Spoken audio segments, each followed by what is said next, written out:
नमस्कार दोस्तों, आप सभी का मेरे YouTube चैनल में स्वागत है। हिंदू धर्म में 33 करोड़ देवी देवता हैं। अलग अलग दिन और पर्व त्योहारों में इनकी पूजा अर्चना की जाती है, लेकिन इन सभी देवताओं में त्रिदेव का एक खास स्थान है। त्रिदेव यानी कि ब्रह्मा, विष्णु और महेश। इसमें से ब्रह्मा जी को संसार का रचयिता माना जाता है, वही भगवान विष्णु को इस संसार का पालनहार और भगवान भोलेनाथ को इस संसार का संहारक माना जाता है। इससे भगवान श्री हरि विष्णु और भगवान भोलेनाथ के मंदिर से बहुत जगह है, लेकिन उनकी पूजा अर्चना भी कई जगह पर की जाती है। लेकिन ब्रह्मा जी का कोई भी मंदिर नहीं है। केवल पुष्कर को छोड़कर ब्रह्मा जी की पूजा अर्चना भी बहुत कम ही लोग करते हैं। तो फिर ऐसा क्या कारण है कि संसार को बनाने वाले का ही कोई मंदिर नहीं है और ना ही कोई उनकी पूजा करता है?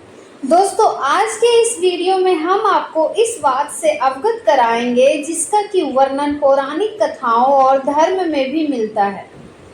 पुराणों के अनुसार एक बार ब्रह्मा जी ने पृथ्वी की भलाई के लिए यज्ञ का विचार किया। यज्ञ करने के लिए उन्हें एक उचित जगह की तलाश थी। इसके लिए उन्होंने अपने हाथ से अपने कमल को पृथ्वी लोक पर गिरा दिया और वह कमल जिस जगह पर गिरा उसी जगह को उन्होंने यज्ञ करने के लिए चुना। इस यज्ञ को करने के लिए ब्रह्मा जी की पत्नी का होना उनके साथ बहुत जरूरी था, लेकिन उनकी पत्नी सावित्री उस समय उनके पास नहीं थी।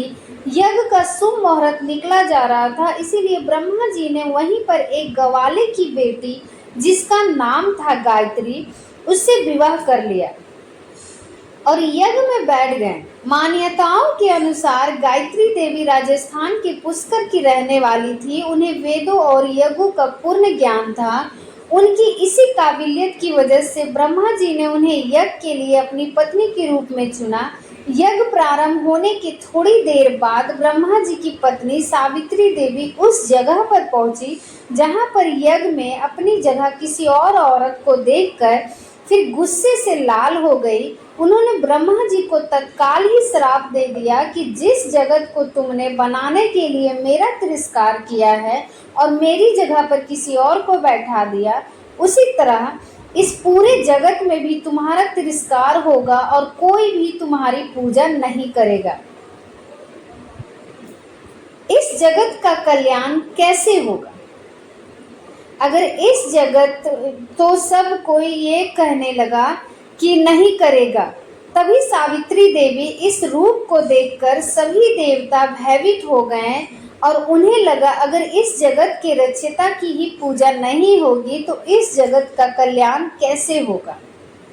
उन्होंने फिर मिलकर सावित्री देवी से विनती की, कृपया करके आप अपना श्राप वापस ले लीजिए। देवताओं और ब्रह्मा जी के बार बार मनाने के बाद भी जब थोड़ी देर के बाद सावित्री देवी का गुस्सा शांत हुआ तब उन्होंने बोला, इस धरती पर सिर्फ पुष्कर में ही ब्रह्मा जी की पूजा होगी। यदि कोई दूसरी जगह आपका मंदिर बनाएगा तो उसका विनाश हो जाएगा। कहते हैं कि इसी डर के वजह से कोई ब्रह्मा जी का मंदिर नहीं बनाता और ना ही उनकी पूजा करता।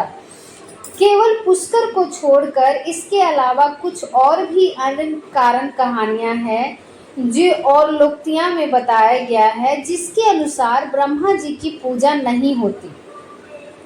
कहते हैं कि एक बार ब्रह्मा जी, विष्णु जी और भगवान भोलेनाथ बैठकर ब्रह्मांड के विस्तार के बारे में विचार कर रहे थे। भगवान शिव ने विष्णु जी और ब्रह्मा जी से कहा, इस ब्रह्मांड था लेने के लिए भेजा। तब विष्णु जी और ब्रह्मा जी लौट कर तो आए। उन्होंने अपने हिसाब से इस ब्रह्मांड की विस्तार के बारे में भगवान भोलेनाथ को बताया। ब्रह्मा जी ने भगवान भोलेनाथ से इस ब्रह्मांड के बारे में कुछ सत्य वचन कहे। भगवान भोलेनाथ ने तत्काल ही ब्रह्मा जी के इस झूठ को पकड़ लिया। मान्यताओं के अनुसार इसी झूठ की वजह से आज भी उनकी पूजा नहीं होती है और ना ही कोई उनका मंदिर ही बनाता है। इसके अलावा एक और कारण है जिसका कि वर्णन पुराणों में भी मिलता है। भगवान ब्रह्मा जी की दया अत्यंत ही क्रांति और मनमोहक थी। उनकी इसी रूप को देखकर स्वर्ग की एक अप्सरा मोहिनी उस पर मोहित हो उठी और उन्हीं के जैसा पुत्र पाने की चाह में उनके पास चली गई। ब्रह्मा जी उसी समय समाधि में थे और वो ब्रह्मा जी के पास ही जाकर बैठ गई जहाँ ब्रह्मा जी समाधि ले रहे थे।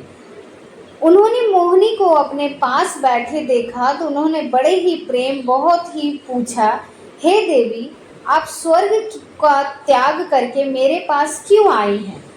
मोहिनी ने उत्तर दिया, ब्रह्मदेव, मेरा तन और मन आपके प्रति मोहित हो रहा है, कृपया आप मेरा प्रेम स्वीकार करें। ब्रह्मा जी मोहिनी के ऐसे वचन सुनकर घबराए उठे, फिर उन्हें कम भावना से दूर करने के लिए नीति का ज्ञान देने लगे, लेकिन मोहिनी ब्रह्मा जी को अपनी ओर आकर्षित करने के लिए कामुक अदाओं से रिझाने लगे। तब ब्रह्मा जी ने कहा, देखा कि मोहिनी किसी भी प्रकार से नहीं मान रही थी, तो वह उसके मुंह पास से बचने के लिए भगवान विष्णु को याद करने लगे।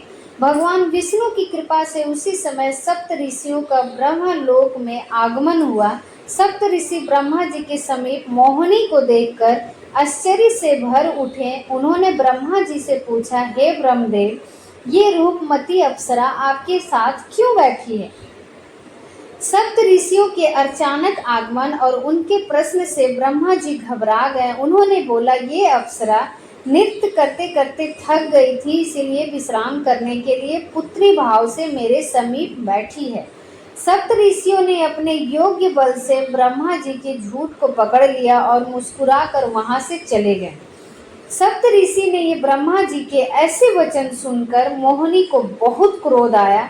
मोहिनी ने ब्रह्मा जी से कहा, मैं आपसे काम इच्छाओं की पूर्ति चाहती थी और आपने मुझे पुत्री का दर्ज दे दिया।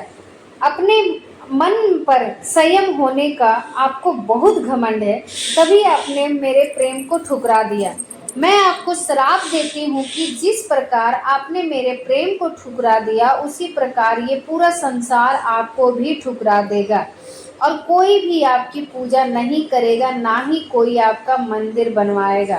कहते हैं कि मोहिनी के इसी श्राप के वजह से ब्रह्मा जी कहीं भी कोई पूजा नहीं करता और कहीं पर भी उनका मंदिर नहीं पाया जाता। उम्मीद करते हैं कि आप लोगों को ये वीडियो बहुत पसंद आया होगा और आप लोग भी जान गए होंगे कि ब्रह्मा जी का कहीं भी मंदिर नहीं है और उनकी पूजा क्यों नहीं किया जाता है।